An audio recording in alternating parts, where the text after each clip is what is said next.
Finally tonight, here the eyes of the world now on Singapore. President Trump and Kim Jong-un are right here in the same city. Their hotels are now less than a half-mile apart. And when we join you this time tomorrow night, they'll be just moments away from sitting down face to face. What happens, no one knows. They are the images tonight seen all over the world, except in North Korea. They will likely not see any of this until after the summit is over. President Trump and Kim Jong-un now both here in Singapore. Their hotels just 3 minutes apart. So many people here lining the streets for a glimpse of the two leaders, phones in hand to document this high-stakes moment. American students singing the national anthem, waiting for the president's motorcade. A little more than 24 hours from now, the two leaders will likely walk up to one another before then sitting down to meet face to face. The security presence is enormous here around the hotel where Kim Jong-un is staying and sweeping the hotel grounds where President Trump is tonight. Singapore, of course, the setting for this summit, now thrust onto the world stage. They will meet at the Capella Hotel on Sentosa Island. Sentosa meaning peace and tranquility. Singapore, known for its pride in its food, welcoming the two leaders with new items on so many restaurant menus here. The red, white, and blue bourbon cocktail called the Trump. In South Korea, this group gathering to pray for peace ahead of the meeting, holding these signs of a unified Korean peninsula. The U.S. and North Korean flags flying overhead, Singapore's flag in the middle, all to mark the first time a sitting U.S. president will meet with a leader of North Korea. Thank you for watching here on a Sunday night. Our coverage from Singapore continues with Good Morning America first thing in the morning and, of course, right here for World News Tonight tomorrow. I'm David Muir. Until then, good night.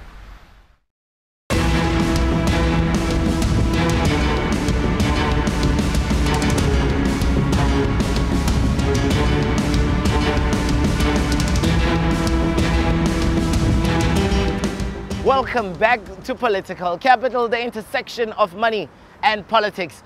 Singapore has been chosen as an honest broker to host a meeting that has been 25 years in the making. Here is where Donald Trump and Kim Jong-un will meet to iron out issues that have been the reason of frosty relations for the last 25 years. What can be achieved in a single day, and will we see any material condition change? I speak to a couple of experts. Richard Gerald is in the wealth management space, and his company, Bank of Singapore, has over $100 billion under management. His job is to concern himself with global economic cycles and how they affect emerging markets' monetary policy. Richard has been working in Singapore for over 2 decades and says that even though North Korea is economically isolated, it can still destabilize the rest of the region, especially South Korea. If you go through a list of all the countries in the world, who's too friendly with America, who's too far away, who's got a system which is too chaotic, who's too close to China, and you cross off all those countries, you don't have many left. And Singapore, I guess, it's the one left because it's neutral. It's reasonably friendly with America, reasonably friendly with China. It's very high functioning economy, great infrastructure, high security, not too far away from North Korea. So I guess from that point of view, it's not that this is the perfect place, it's just that nowhere else really comes close to being as satisfactory to both sides as Singapore. Another Richard with a finger on the pulse is Richard Fanning, CEO of Control Risks. This Richard advises his firm's clients on risk and how to manage it. From here to New York, Fanning speaks frequently on geopolitical risk and its impact on businesses. He also says Singapore's stability makes it an ideal place for talks. Because it's got this long-standing reputation for political neutrality. Singapore has a very strong relationship with China, which has been the sort of, historically at least, the principal superpower ally of North Korea, and it has a long-standing, very good relationship with the United States.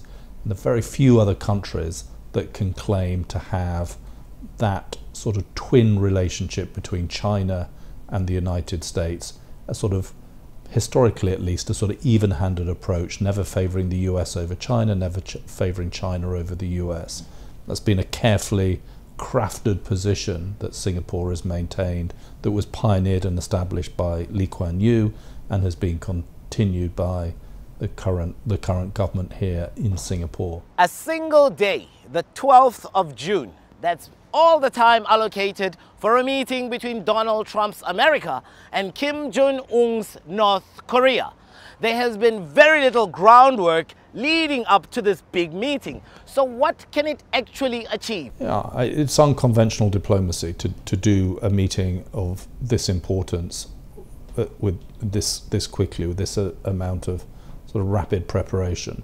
I think anything that brings together the possibility of a de-escalation of tension over North Korea is undoubtedly a good thing, even if it's not being done in the way that diplomacy normally happens. It's got to be a good thing, and we shouldn't underestimate as well the amount of activity that will be going on night and day to try and make these talks as substantive as possible. But the implication behind your question is that what can we realistically expect these two leaders to agree on when they meet? And the answer is probably not very much. The meeting will be, I suspect, in many ways a kind of symbolic statement of intent by both sides to further dialogue. Ordinarily, a meeting with the President of the United States is the prize at the end of the race, rather than the opening gambit. It is in many ways kind of unconventional, as I say, the wrong way around, but it's happening. Of course, South Korea is very important because it has an obvious interest in the outcome of any negotiations. If America is going to offer, for example, denuclearization of the whole peninsula in return for action by the North, South Korea is going to be very interested in that type of an outcome. But inherently, these are talks that are being led more by personalities than by politics.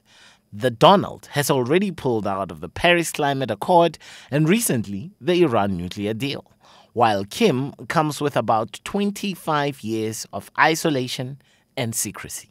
I mean, everything that President Trump does, his personality is kind of dominates the sort of nature of the conversation. But in reality, this is not about the personality of Kim or indeed the personality of Trump. It's about hard politics. It's about a negotiation, and it's a very tough negotiation because the US stated position is that North Korea has to denuclearize and that it has to negate the threat that it currently poses potentially to the United States and certainly to US allies in South Korea and Japan and elsewhere. I think the level of trust between the two sides is going to be close to zero, both given the history of relations between the two countries over the past few decades and, of course, given the two individuals involved. I think what that means is that if they do come to any sort of agreement, there's going to be a very heavy emphasis on verification. And as a result, you would expect that there are going to be many incremental steps. We'll do this, you'll check, you'll do something in return, we'll do something more, you'll check, you'll do something more in return. It's not as if they're going to be sign the deal, okay, scrap your nukes today and everybody's happy, because realistically neither side is going to trust the other, and quite reasonably so. This on-again, off-again, and then back-on-again meeting between Trump and Kim certainly has something for both leaders. For North Korea, this would be a coup to sit across the table from a sitting US president. As for Donald Trump, his supporters are calling for a Nobel Prize. North Korea is getting what it's always wanted. It's being taken seriously as a nuclear power. Whatever condition exactly their nuclear capability may be, they're getting what they want. So in many ways, it's a big gamble for the US to enter into these talks. It isn't how one might normally do it, but that's the nature of the Trump presidency. He chooses to do things in a different, sometimes radically different manner to what historically has been the way that diplomacy is being practiced by the US president. Singapore is host to plenty of Western money, as you can see behind me, but very few people know that it also has a North Korean embassy. Is that why it was chosen as an honest broker? And what will this mean for relations come the 12th of June? Maybe one of the reasons it's seen as an honest broker is there's actually not much economic interest. Singapore has economic interest in China and of course in relations with America as well, but in terms of the Korean Peninsula, almost nothing. And so you could say they don't really have an axe in the outcome any more than wanting a globally peaceful outcome. In the scramble to make the June 12th summit work, both parties have started negotiating, but no one can say for sure if they agree on the idea of denuclearization. The US is the dominant power in these talks, but you have to say that so far things have gone pretty much how the North Koreans might have wanted it to go. A significant advance in ballistic and nuclear technology and capability, a rapprochement between North Korea and China, a relationship that was in very bad shape, has somewhat improved as this has gone on, and North Korea is getting what it's always wanted. It's being taken seriously as a nuclear power. Whatever condition exactly their nuclear capability may be, they're getting what they want. So in many ways, it's a big gamble for the US to enter into these talks. It isn't how one might normally do it, but that's the nature of the Trump presidency. He chooses to do things in a different, sometimes radically different manner to what historically has been the way that diplomacy is being practiced by the US president. It is unclear if the summit will happen and what it can achieve. A deal with North Korea could help thaw the Asian region and ease sanctions that could aid its economy. Thank you very much for joining us on this special episode as we traveled to the Southeast Asian powerhouse of Singapore. Next week, we're back in South Africa. For now, good evening.